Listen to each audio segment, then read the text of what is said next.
Beautiful. So we've pulled our cake out of the freezer. So this is nice, firm and set. And we've got our crumb coat done. We're going to mix up a green colour buttercream to put on top. So what we're making here is our smooth buttercream cake and our unfinished one, because it's very similar. So what we're going to do is, I've got a little bit of green in here. We're using our Colour Mill colour, so give it a good shake first. Colour Mill's a oil-based colour, and it's really good for buttercream and chocolate work. So we're going to put a little bit in, and we're going to mix it through to get the desired colour you want. Always start off with a little bit first, because you can always add it. Now with this colour, it's always good to go a couple of shades lighter than what you actually want to go, because it will actually get darker as it sits into the fridge. Now this is a sage green colour that I'm going for.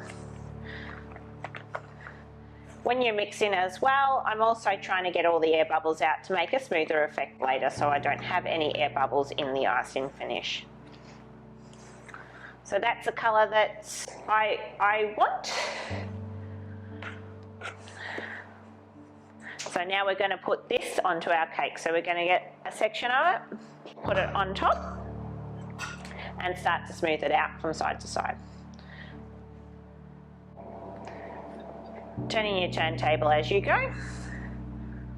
The same as the crumb coat, we actually want some icing coming over the edge. This will help to give us sharp edges or give us a good unfinished look. We're then going to get a section of icing and slowly just go around the cake, section at a time, and place it on. You always want to mix more icing than you actually need, so you can coat the whole cake and then you'll have some spare which you can use for your decorations later. So keep going around the cake in small sections, pressing onto it, which will get rid of any air bubbles.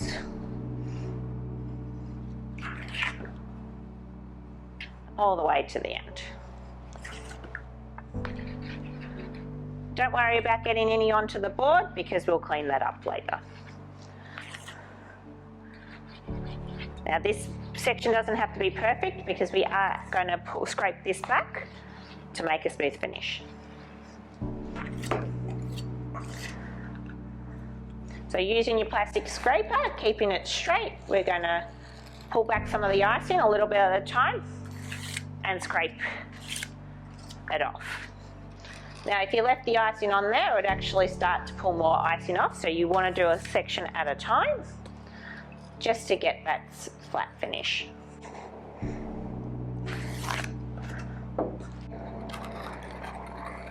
And now you can go the whole way around and scrape the icing off. This is giving you that unfinished look at the top, so once you get your cake as smooth as you want it, you can actually leave that top section, and then you've got your unfinished top section. We're just going to scrape any icing off the base.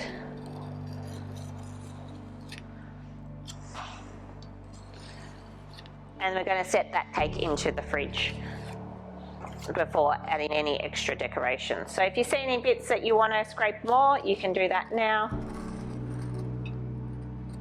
Or you can do it once it comes out of the fridge again. And that's your unfinished smooth technique.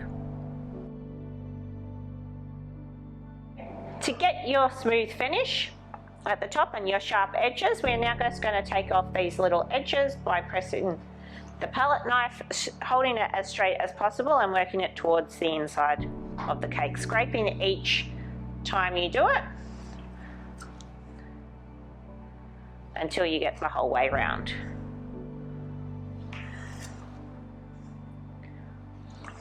Now, any markings in that we can fix up later.